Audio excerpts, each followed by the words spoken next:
Salam, selamat pagi. Jumpa lagi bersama saya Pendeta Samuel Pandi SP. Jumpa pagi ini saya berbagi firman Tuhan, Kitab Kisah Para Rasul pasal 5 ayat 1 sampai 2. Ada seorang lain yang bernama Ananias, ia beserta istrinya Safira menjual sebidang tanah. Dengan setahu istrinya, ia menahan sebagian dari hasil penjualan itu dan sebagian lain dibawa dan diletakkannya di depan kaki rasul-rasul. Saudara-saudara, ketika teks berkata bahwa ada seorang lain yang bernama Ananias, berarti kita bisa mengecek ada peristiwa apa yang terjadi sebelum itu. Teks dalam pasal 4 ayat 36 sampai 37 ada kisah yang hampir mirip tentang seorang yang bernama Barnabas. Dia menjual tanah dan membawa uangnya, uang tanah itu seluruhnya dibawa, diperuntukkan kepada para rasul untuk kepentingan penginjilan. Ini tindakan yang sangat baik bagi persekutuan. Saudara, ketika saudara memberi kepada Tuhan, sesungguhnya itu saudara sedang mengedukasi bukan saja dirimu tapi orang lain. Kita belajar untuk bagaimana saya dan saudara mampu untuk mengajarkan orang lain tentang ucapan syukur yang kita beri kepada Tuhan. Jadi ada orang lain yang terlebih dahulu memberi, dan rupanya edukasi ini juga memberi dampak bagi jemaat yang lain.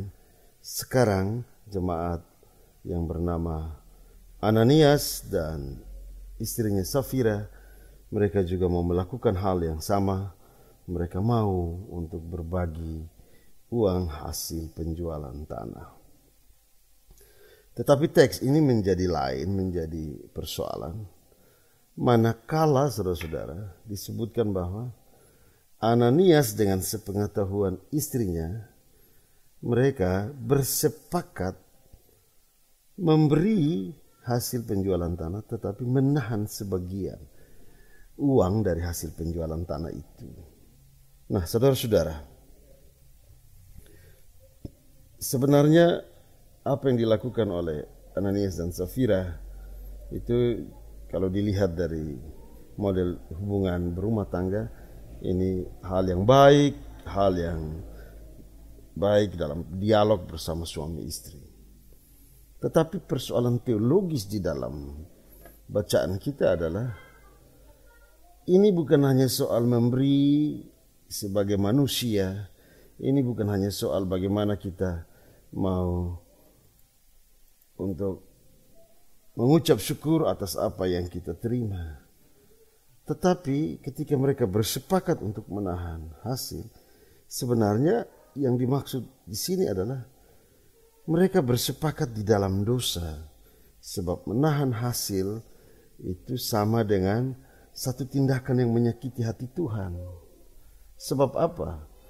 Ketika ada motivasi saja kita memberi hanya dengan cara untuk memberi setengah-setengah kepada Tuhan, tidak total kepada Tuhan, maka kita sebenarnya tidak mampu mengucap syukur karena Tuhan tidak pernah menahan berkatnya untuk saya dan saudara. Tuhan tidak pernah berhitung untuk apa yang Ia beri. Dan karena itu tindakan Ananias dan Safira bisa sebagai tindakan yang baik ketika mereka merespon melihat model pemberian Barnabas, namun dengan menahan sebagian uang, kita bisa melihat bahwa kedua orang ini jatuh dalam dosa di mana mereka memberi dengan motivasi yang salah. Mereka bisa saja dianggap sebagai orang-orang baik atau sekedar mencari pujian, dan orang lain bisa menolong mereka sebagai, orang lain bisa mengkategorikan mereka sebagai orang-orang yang mau berkorban. Tindakan seperti ini, saudara-saudara, ini tidak benar di mata Tuhan. Ini tindakan yang tidak baik, sebab motivasi yang lahir hanya untuk supaya orang tahu keberadaan kita, tetapi kita sendiri tidak total, itu tidak dikehendaki oleh Tuhan. Jadi ada gagasan teologis di sini, saudara-saudara.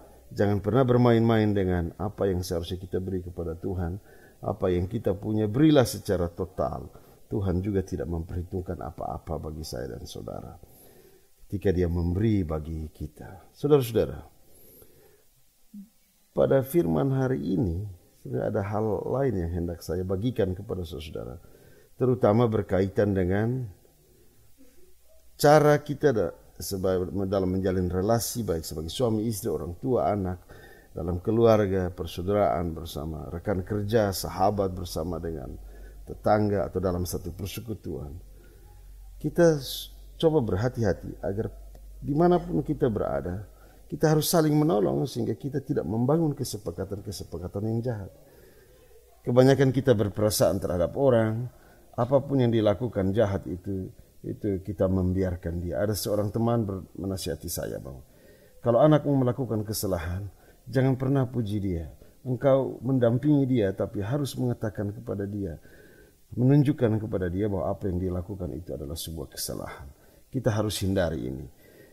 Terhadap teman-teman kita, siapa saja, suami, istri, janganlah kita membela sesuatu yang jahat. Kenapa? Karena ketika kita melakukan itu, sesungguhnya kita sedang membuang keselamatan yang Tuhan beri bagi kita. Saudara, mari kita sadar untuk kita tidak boleh membuang waktu hanya dengan kesepakatan-kesepakatan yang menyakiti hati Tuhan. Kita tidak boleh memulai semua itu. Kita justru membangun kesepakatan dengan apa yang Tuhan kehendaki bagi kita. Amin. Mari kita berdoa. Tuhan Yesus, ajar kami agar kami tetap melakukan apa yang kami sepakati dengan Engkau dan melakukan kebaikan yang Engkau kehendaki. Amin.